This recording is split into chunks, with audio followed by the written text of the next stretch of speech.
Let's speak now to Nader Hashemi. He's Associate Professor of Middle East and Islamic Politics at Georgetown University. Hi, Professor.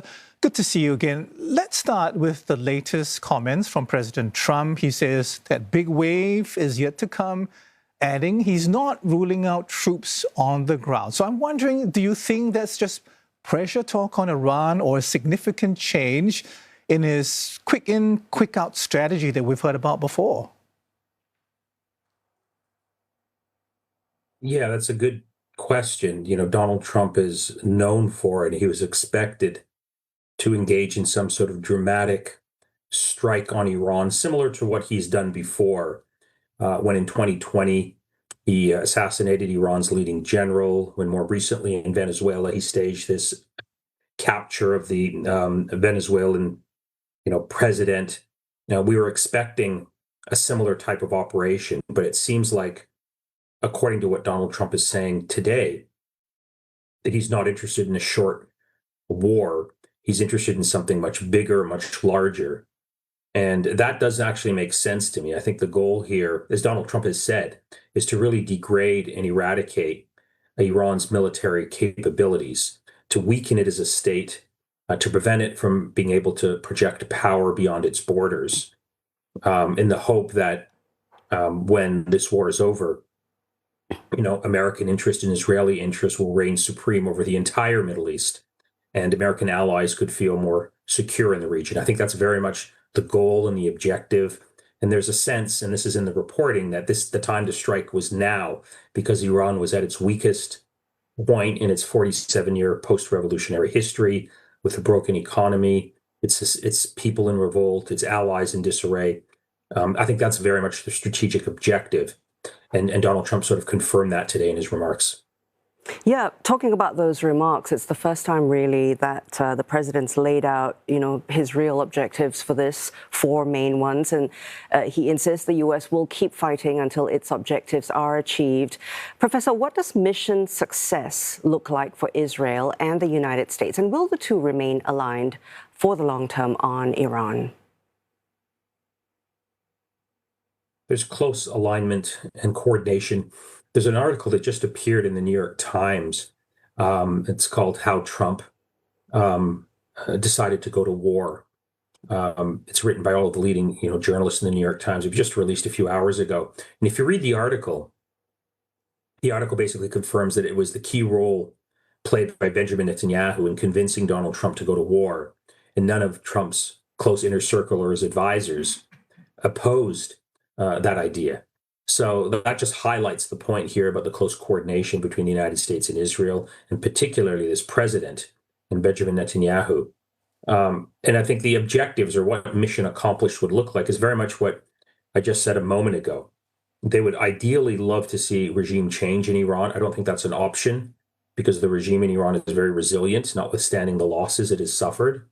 But the goal very much is to turn Iran into another Libya, Lebanon, or Syria. In other words, a broken, weak, fractured state that has difficulty asserting control within its own territorial boundaries, but critically cannot project power beyond its borders.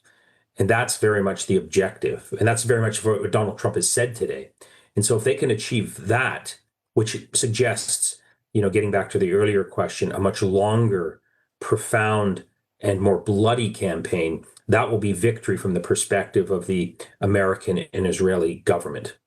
Prof. Hashemi, I'm wondering about what the situation is like domestically right now. I mean, President Trump, we know, has mentioned 4 to 5 weeks, but he's basically left it open-ended as well.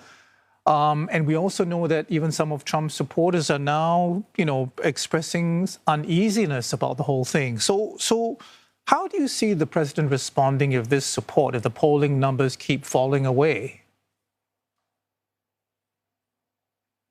That's actually Donald Trump's Achilles heel. Recall that he campaigned on a platform of being a peace candidate. He criticized previous presidents, particularly the Democrats, for getting the United States into these quote unquote forever wars. He wanted to help the average American citizen. And that's why many people responded to that message. The other fact that your listeners should know From an American perspective, the legacy of the Iraq War and the Afghanistan War casts a shadow over U.S. foreign policy military expeditions. There's very little support for those expeditions, even when there's no boots on the ground. Just the idea of getting involved in another Middle Eastern war haunts people and does place restrictions on what Donald Trump can do. So that's where he is, I think, actually quite vulnerable. If American casualties start to go up, and if the Iranian regime can survive this, then people are going to start to ask questions. Why are we spending billions of dollars on this military campaign when back in the United States, we're told that we can't have universal health care because there's just no money. We can't have affordable college tuition because there's just no money. But there seems to be a lot of money when it comes to the projection of American military power on these military campaigns. So this is where Donald Trump is very vulnerable, and this is where the Democratic opposition in this country are going to exploit that fact. And President Trump also said that he wanted to help Iranians who were, what he says, oppressed by the current Islamic regime. You've argued that external military pressure doesn't actually help Iran's democratic movement. Can you walk us through that? Why do you believe that bombing the regime could actually strengthen the very hardliners that many Iranians oppose? Well, because that's what history teaches us. If you study the topic, and the leading scholar on the topic is Robert Pape at the University of Chicago, there's not one example that can be pointed to where a military campaign has been able to topple a deeply entrenched authoritarian regime. You have to have a ground game. You have to have an organized opposition on the ground. You have to have some coherency and organizational sophistication among the opposition to challenge and fight back against a regime that's in power. And you don't have any of that in Iran. So this talk about, a regime change from the air is, I think, largely bluster.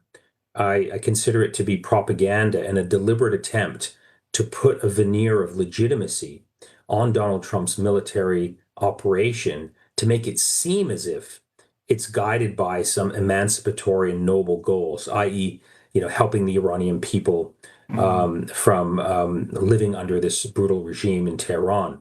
But that's not what Donald Trump is saying practically, militarily, strategically, is not going to help the people in Iran. It's actually going to strengthen the regime. And we know it's going to be this way because we've had a preview of this war.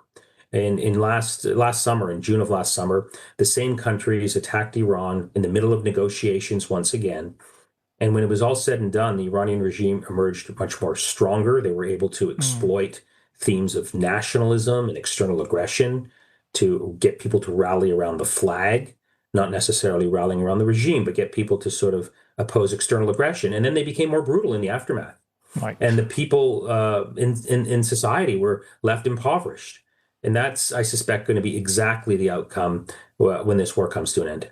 Right. Understood, Professor. I want to ask you about the dynamics of the region now. We know Iran has launched attacks on all 6 Gulf Cooperation Council members. It's gone beyond military bases, American military bases, into oil facilities, even some civilian infrastructure. We know the GCC, I read the GCC is furious, but has been restrained so far. So I'm wondering, is that going to last? And I wonder what it means, for Iran-Gulf relations in the future. Yeah, it's a good question. I think it's a deliberate strategy by Iran to force the United States indirectly to make concessions and to de-escalate. All of these countries are strong American allies. All of these countries have American military bases on them. And I think the strategy here is to pressure these countries, hoping that they will be able to pressure the Americans in a way that the Iranians, want them to be pressured. In other words, to de-escalate. So just for example, just to cite one example, the reputational selling point of the United Arab Emirates and of the city of Dubai was that it was a safe haven, it was a place of tranquility, it was a modern society, an open society. Come and invest, come and hang out, whatever your background, you could have a good time here. Now that's been damaged as a result of this war, and Iran wants to send a message to these Gulf neighbors that if they're going to host American military bases, and if they're going to secretly, behind the scenes, lobby the American government, along with the Israelis, to bomb Iran, and we know that's the case now because there's good reporting in the Washington Post that the Saudi Crown Prince has been doing precisely that, the Iranians are going to say, well, we're going to force you to pay a price, that if you want to live in this neighborhood, and if we can't survive, and if we can't have an economy, then no one can have an economy in this region. I think that's very much the strategy and the calculus. And of course, it's going to reset relations between Iran and its neighbors.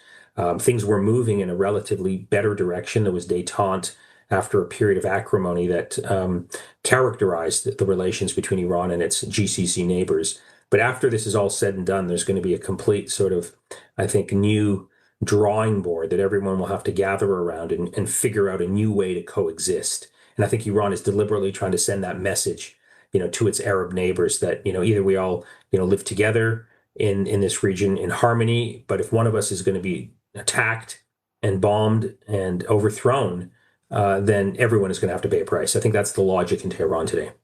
Well, until and if we get that reset, thank you so much, Nader Hashemi, Associate Professor of Middle East and Islamic Politics at Georgetown University.